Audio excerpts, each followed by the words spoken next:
नमस्कार, प्रणाम, कैसे हैं आप सब? भारत के लाल में आपका स्वागत है, वंदन है, अभिनंदन है। मित्रों, आज मैं बात करूँगा त्रेता युग का जब अंतिम चरण चालू था।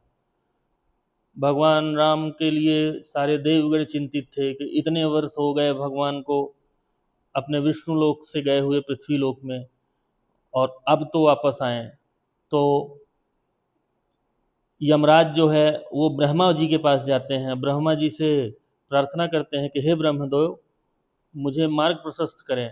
ब्रह्मदेव कहते हैं कि मेरे से आप मार्ग मत पूछो, आपको स्वयं भगवान श्री राम के पास जाना चाहिए और उनसे मार्ग मांगना चाहिए। तो यमराज एक ब्राह्मण का भेष रख के और अयोध्या पहुंचते हैं। अयोध्या में जाके वो देखते हैं कि अयोध्या में राम राज्य स्थापित था और वहाँ पे वहाँ के राजा से मिलना बहुत बड़ा मुश्किल का काम नहीं था, बड़ा आसान काम था, क्योंकि वहाँ हर जगह हर व्यक्ति को न्याय मिले इस तरह की पूरी व्यवस्था थी।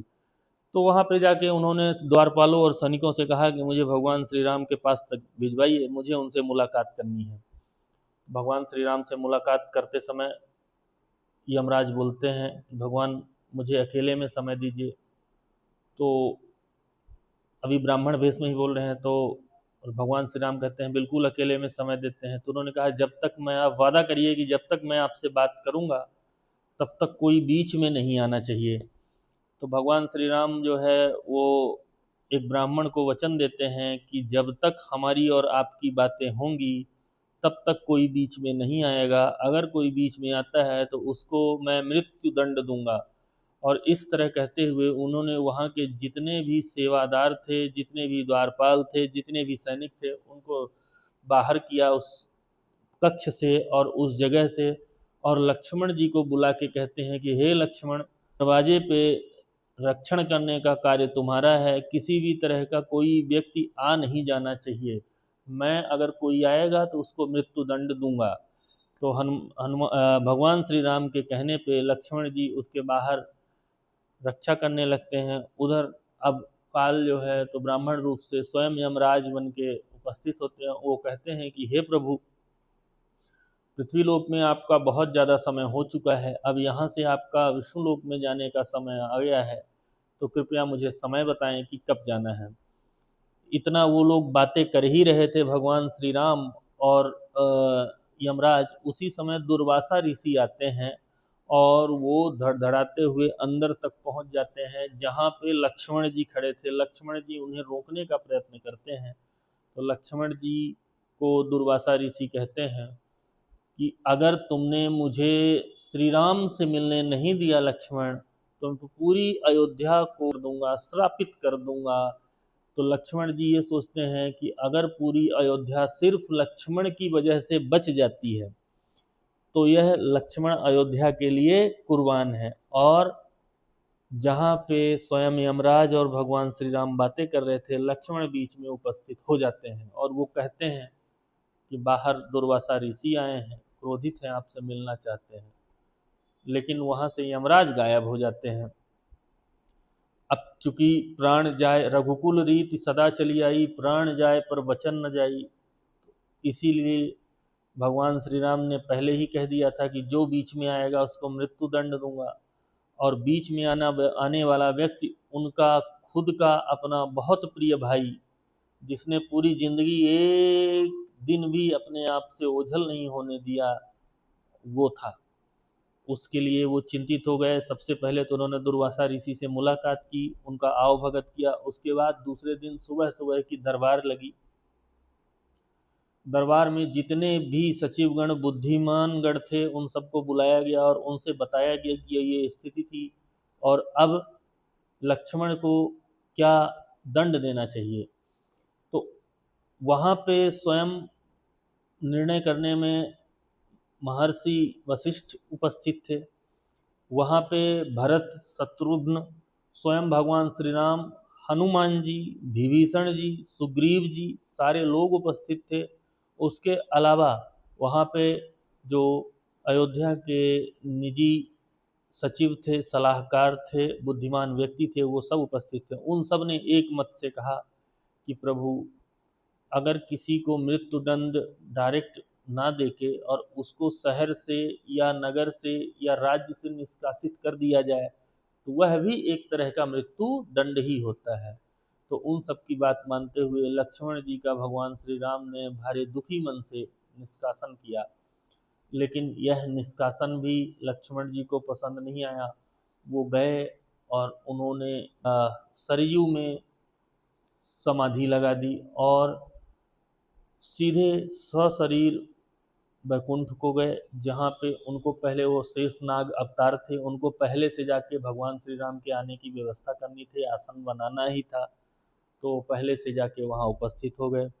इसके बाद भगवान श्री राम को जब पता चला कि लक्ष्मण जी ने अपने आप को समाधि लगा दिया है जल में, तो भगवान श्री राम ने भी निश्चित किया कि अब हम स्वयं भी जाएंगे और हमको भी अब बैकुंठ जाना ही है। परंतु उन सब के बीच में एक बहुत बड़ी बाधा थी, वह बाधा थी हनुमान जी।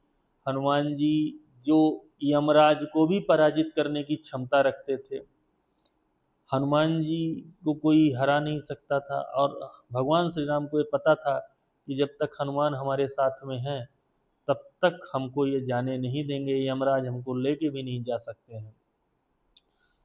तो उन्होंने चिंतन मनन करके भगवान श्री राम ने एक अपने हाथ की मुद्रिका निकाली और वहीं पे एक छोटा सा पृथ्वी में दर्रा था उस पे डाल दिया और उस दरार से वो मुद्रिका नाकलोक चली गई।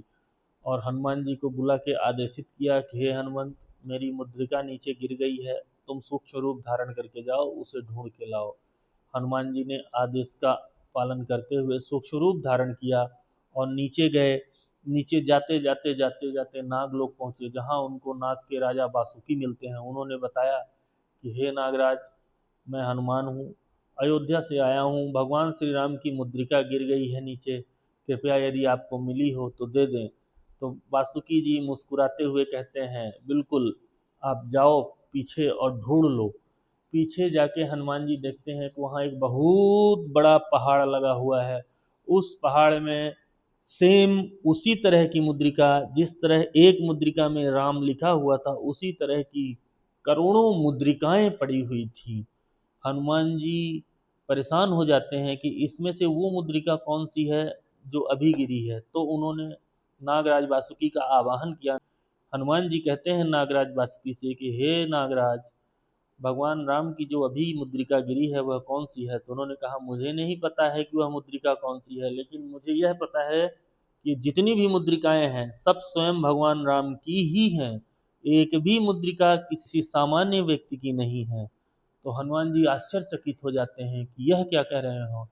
तो नागराज वासुकी कहते हैं कि हनुमान, आप पहली बार नहीं आए हो यहाँ, ऐसे करोड़ों करोड़ हनुमान यहाँ आए हैं और जब जब आए हैं तब तब वह यह जान पाए हैं कि उनका आने का कारण मुद्रिका ढूंढना नहीं था। भगवान राम जब जाने वाले होते हैं तो जानते हैं कि हनुमान जाने नहीं देंगे। जाने से पहले हनुमान को नीचे भेजते हैं जिससे उनके ज्ञान चक्षु खुल सकें, उनकी आंखें खुल सकें। हनुमान जी पूरी तरह से जान चुके थे कि भगवान श्री राम ने क्यों भेजा है, वहाँ मुद्रिका लेने का कोई उद्देश्य था नहीं।